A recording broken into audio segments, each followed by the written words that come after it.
So hindi sang-ayon si Robin Padilla, mga kababayan, sa presence ng mga Amerikano. So ibig niyang sabihin, pabayaan lang yung mga Chinese, mga kababayan, na inaapi-api tayo, binubuli tayo, nililaser tayo, binobomba tayo ng water cannon. Hayaan lang. Kita ninyo, mga kababayan?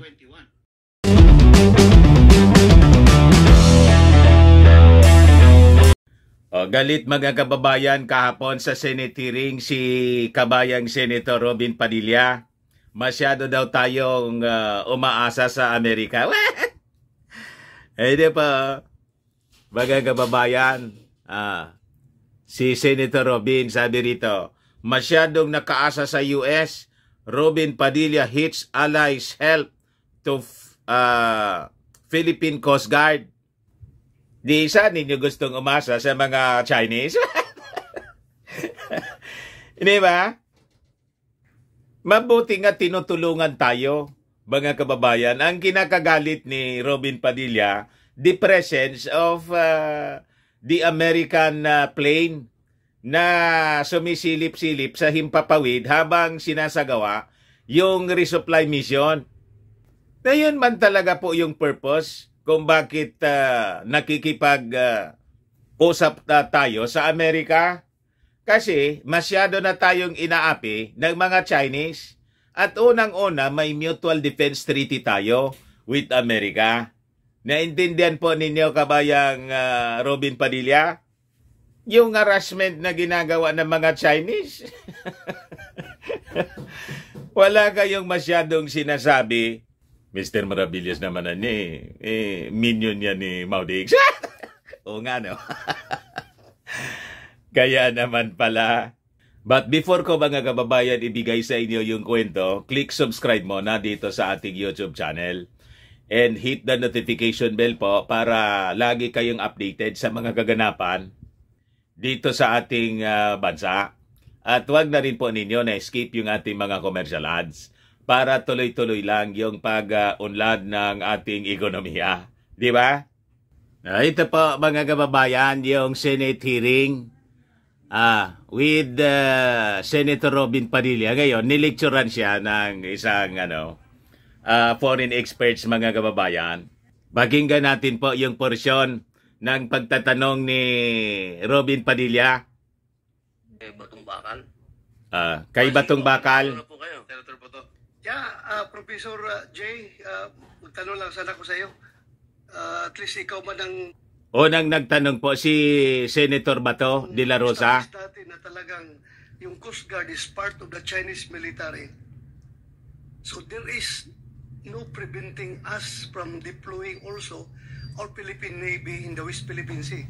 Instead of Coast Guard gagamitin natin per international standards, kasi establishment talaga na Chinese military ang Coast Guard nila. So, mag-deploy rin tayo ng military natin in the form of deploying our Navy ships to patrol the West Philippine Sea.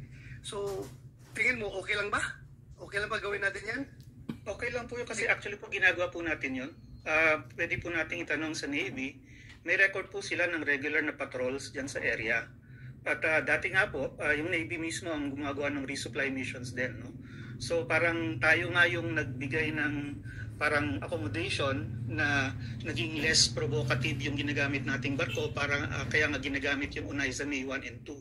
Pero kung tutuusin, no, dahil po yan ay exclusive economic zone and continental shelf natin, mayroon pong freedom of navigation lahat po ng barko, whether they are civilian or military. At tayo po bilang bansa na may-ari nitong EEZ Continental Shelf, in fact, mas may karapatan tayo na magpadala ng kung anong gusto nating barko dyan, whether civilian or military, para mag-conduct ng kung anong mga activity para ma-proteksyonan yung ating mga rights dyan, lalo na dun sa natural resources dun sa area. Thank you. Salamat. Klaro lang na yan. Thank you. Senator Robin? Professor Batong Bakal, sa inyo na rin po nanggaling. Matagal na tayong paikot-ikot doon.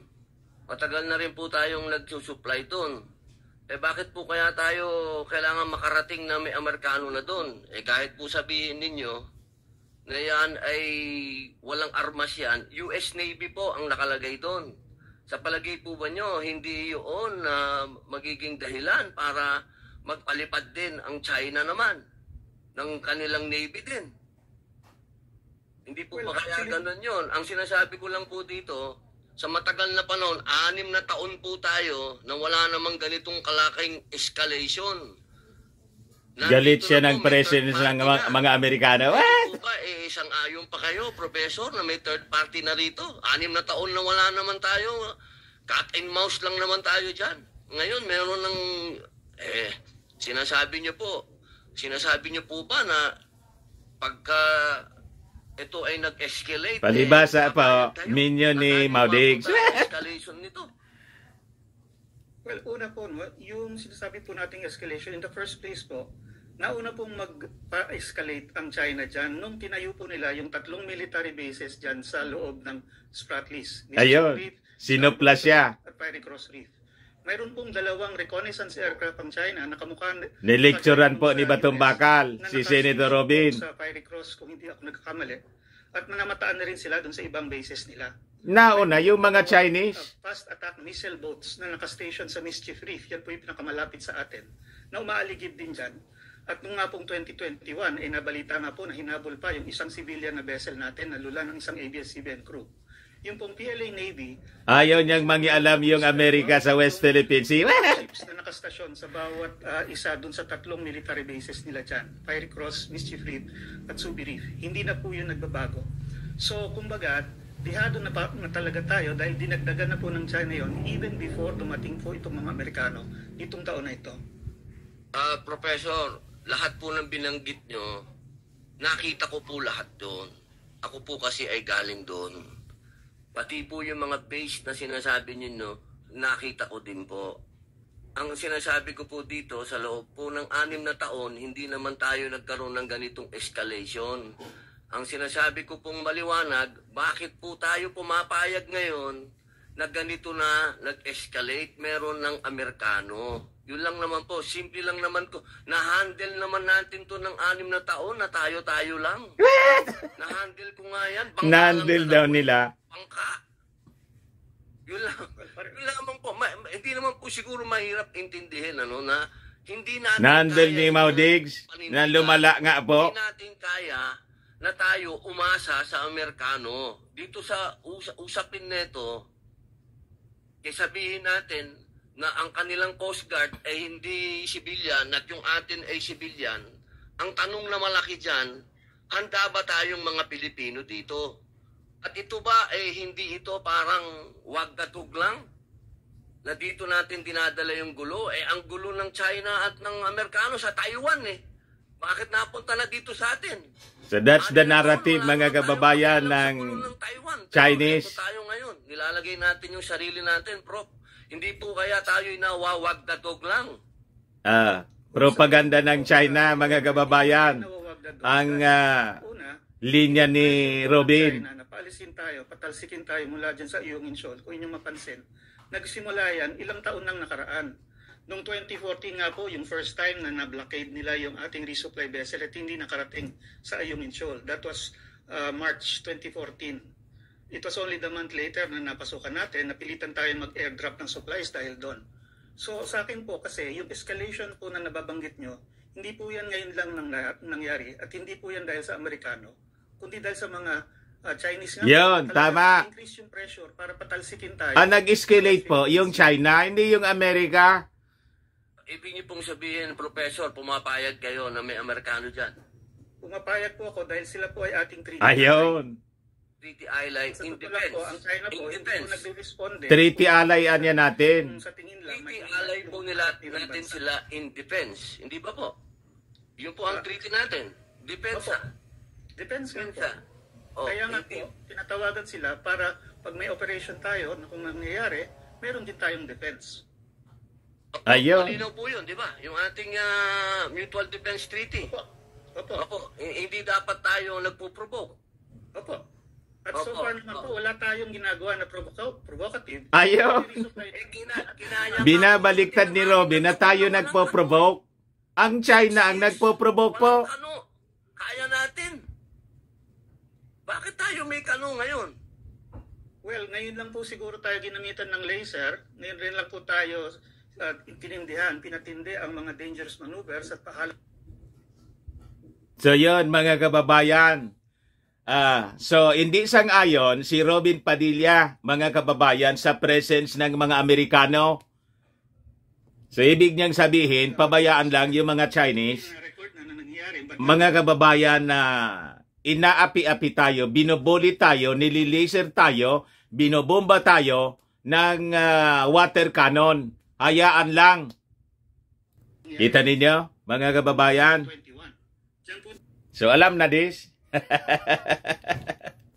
So sabi po rito sa balita, Padilla said the Philippines should not allow itself to be a US pawn in countering China's growing influence in the region. So sakto po sa narrative, propaganda narrative po ng China. Yun ang pinanghawakan. Yung ang pinopost, mga kababayan, ni Senator Robin Padilla. Same with yung mga statement po na pinapalabas sa mga programa po na inahawakan po ni Maudigs doon sa SMNI, yung gikan sa China ay gikan sa masa para sa masa pala. Hindi gikan sa China para sa China. So sabi rito, however, the Department of National Defense Undersecretary for Strategic Assessments in Planning, Ignacio Madriaga, explained that the presence anya of a U.S. aircraft in the resupply mission was only for maritime domain awareness and to serve as an eye in the sky. So inamin nila na sa latest na resupply mission, yung September 8, yung previous po, 2 weeks ago po, di ba, nagka-resupply mission, yung Poseidon na Navy aircraft, mga kababayan, ng Amerika, ay nagso-surveillance din po. Habang hinaharas, habang binubuli tayo, binablock yung ating resupply mission. Pero naging matagumpay po. In the latest resupply mission, September 8, ganun din po yung ginawa ng Amerika. So, imbes matuwa, mga kababayan, si Robin Padilla, nagagalit siya. What? Bakit daw inahayaan? Ignorante ba siya? Na ito nga yung gusto ng ating Pangulong Bongbong? Kaya nga yung ating Pangulong Bongbong ay dumikit sa Amerika. Kasi tumindi yung pang-abuso ng mga Chinese, lalo na sa 6 years na panunungkulan po ni Maudigs. So gustong tuldukan na ito ng ating Pangulong Bongbong Marcos. And we know, alam ng ating Pangulong Bongbong Marcos na hindi po tayo, hindi tayo kasing lakas ng China, mahina yung ating armed forces. So we need the help ng Amerika. Anyway, may mutual defense tayo, mutual defense treaty tayo sa Amerika.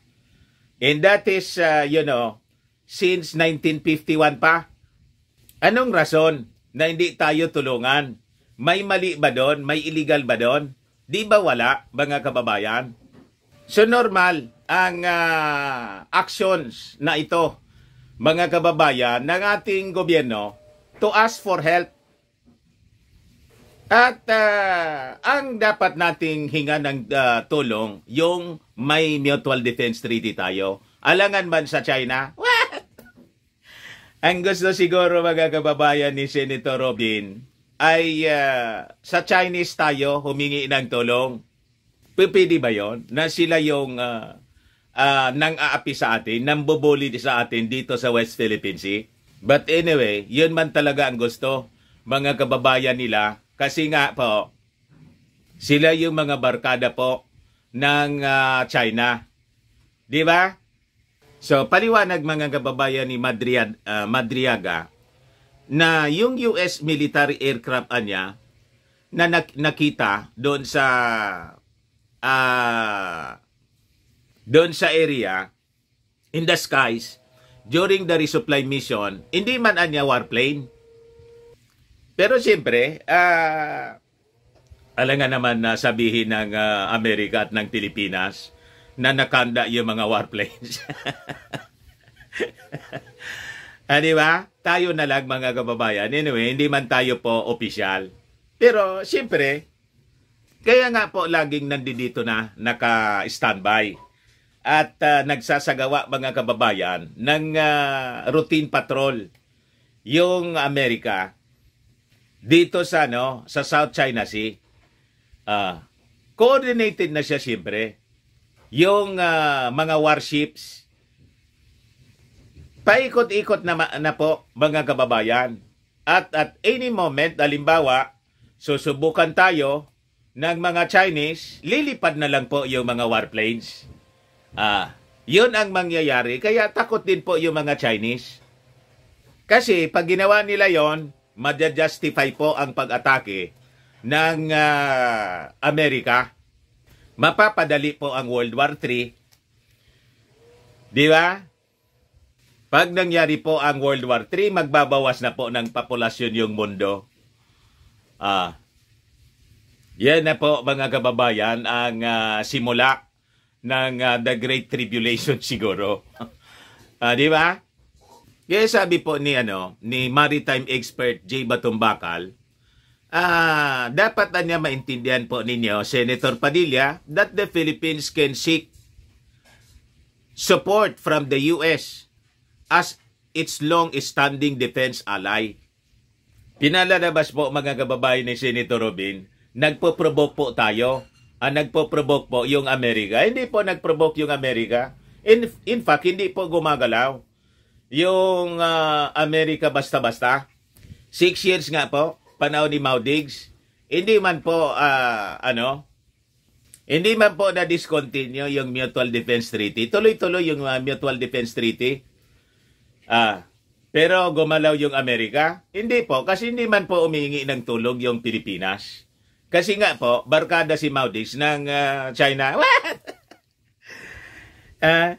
Gusto nga maging province po, maski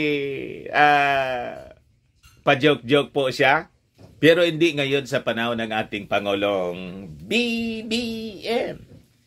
Hindi pwede yung ganon, mga kababayan. Kaya sabi ko sa inyo, in the next election po, mag-isip tayong mabuti. We have to, see to it na wala po na mga supporters yung mga Chinese na mga politiko po, Filipino politicians supporting Chinese agenda ang maluluklok po sa posisyon. Tama? Sa 2025 midterm election. So boboto tayo. Pipili tayo ng mga senador, congressmen, mga gobernador. Lalo na po sa 2028 presidential election. Kasi sigurado po, mangingialam yung China. Nangialam noon pa eh. Naglagay sila ng mga sympathetic sa kanila at mga kalahi nila mismo. Siguro kung po Chinese, doon nagsimula, mga kababayan, pinatalsik yung American bases, nilason yung isipan ng mga Filipino, ginalit yung mga Filipino, mga kababayan, na mag-withdraw ng support sa Amerika.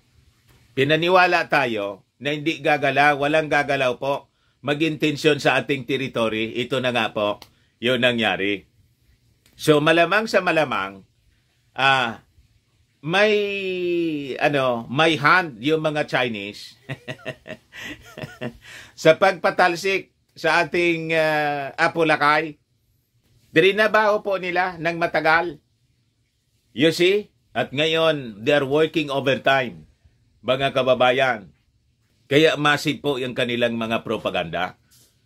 At sigurado po, in the next election, lalong i-intensify nila yung support doon sa mga pro-Chinese politicians po na mailuklok sa posisyon, lalo na po sa pagkapangulo. Para makabuylo po sila sa kanilang maitim na balakin sa ating teritoryo. Gusto nilang kamkamin, lamunin po ang ating bansa. Payag kayong mawala ng bansa po? Ayan ang tanong natin mga kababayan. Kaya buksan ang isipan po. Yan man lang po mga kababayan, baka lang gusto ninyo itong itry. Firmax Firming and Lifting Cream, pinapahid po sa mga pulses and affected area. Mainam po sa paninigas ng mga kasuan. Ito naman po, Automax Radiant Serum. Sa mukha naman yung application. Anti-aging po siya. You will look 10 years younger than your age. Sa mga cancer patients naman po, baka lang gusto ninyo itong itry. Neng siya Red Mix Fruit Drink. Hindi man po siya gamot, food supplement siya. Kaya lang, gawa siya mga kababayan sa goji berry. Yung goji berry may anti-cancer properties. O yung mga inquiries ninyo, dumiretso na lang kayo sa aming messenger sa Facebook para masagot namin agad. Ako po si Dante Maravillas. Bye-bye po. God bless.